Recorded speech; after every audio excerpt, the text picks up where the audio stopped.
늘 새로운 뉴스를 만들겠습니다. 진심을 다하는 언론, 지식교양 전문 채널 시선뉴스입니다.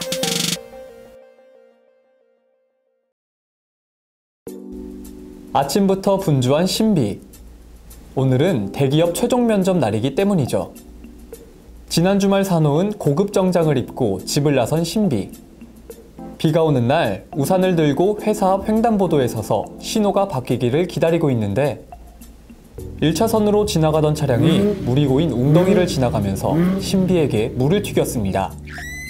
신비가 입고 있던 새로 산 정장은 흙탕물로 범벅이 돼 엉망이 돼버렸습니다. 너무 망가진 옷에 면접을 볼 자신이 없어진 신비. 신비는 과연 피해 보상을 받을 수 있을까요?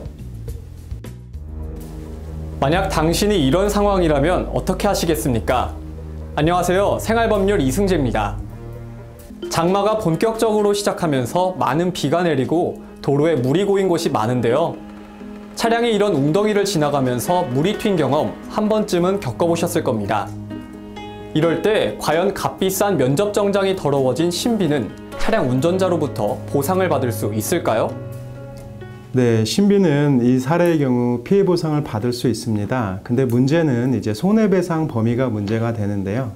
일반적으로 도로를 주행하는 운전자는 고인물이 있는 곳을 주행할 때는 물이 튀지 않게 할 의무를 도로교통법 49조 제1항에 의해서 이러한 의무를 부담하게 되는데, 이러한 주의 의무를 위반하고 보행자에게 물이 튀기게 하는 운전을 했을 경우에는 피해 보상을 해주게 됩니다. 이 사례에서는 신비는 면접을 위해서 고급 정장을 입고 출근을 하던 중이었는데, 이때 물이 튀어서 고급 정장을 더 이상 사용할 수 없게 되었다면 그 해당 가격을, 또는 세탁 정도만 필요하다고 하면 그 세탁비를 청구받을 수 있습니다. 또 형사적으로도 문제가 될 수가 있는데요.